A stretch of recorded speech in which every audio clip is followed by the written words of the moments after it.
Hej och välkommen in till mitt kök. Det är svinkallt ute i ateljén så jag sitter här inne i stugan framför brasan och målar och pysslar och spelar in videos.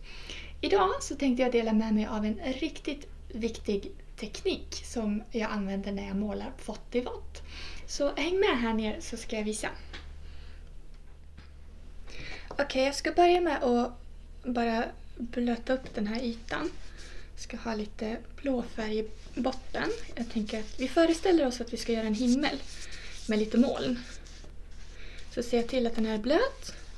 Och så får jag inte låta den torka för länge innan jag börjar. Jag tar min pensel, en mindre pensel. Smutsig pensel. Och så tar jag lite, ska jag kolla att det är med. Jag tar lite färg här. Och så droppar jag i så där och du ser direkt hur det bara sprider ut sig. Och så blir det när jag tar och doppar hela penseln. För den här penseln innehåller väldigt mycket vatten. Och då får man ingen kontroll på det här blöta. Så det vi ska göra, om du testar det hemma, prova att torka av penseln helt tills den blir alldeles torr. Och så lägger du den på, då ser du att penseln suger upp vatten. Vattnet på ytan strävar efter att jämna ut sig så det kommer dras in i den här punkten och liksom istället för att sprida ut sig så kommer det dras åt andra hållet. Jag ska försöka inte förstöra min pensel här. Så vi vill inte ha en alldeles torr pensel men vi vill heller inte att det ska vara dränkt. Så någonstans mittemellan. Jag gör ett nytt försök. Jag försöker att doppa halva penseln kanske. Och så lägger jag i lite här. Direkt så ser vi att jag har bättre kontroll. Men det sprider fortfarande ut sig. Så jag provar på nytt. Jag torkar av penseln. Och så doppar jag bara pyttelite. En liten udd bara.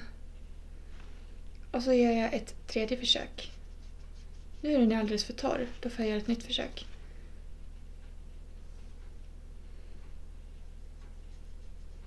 Nu hände ingenting. Nu var det liksom någonstans mittemellan. Så jag doppar ytterligare lite mer.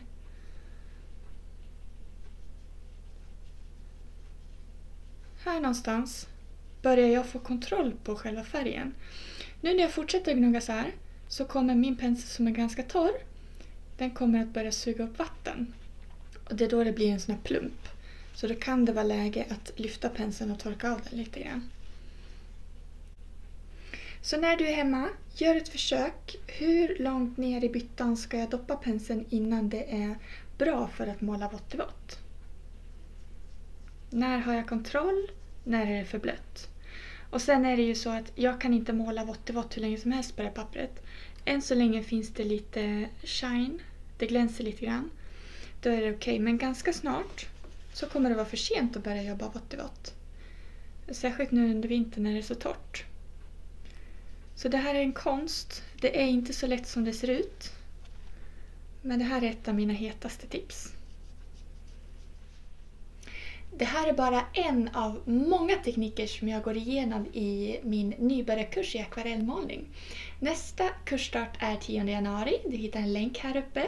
Om du bokar plats före 10 december så har du 10% rabatt på kursavgiften. Det var allt för idag. Jag önskar dig en trevlig vecka, en trevlig dag så ses vi igen nästa vecka. Ha det bra!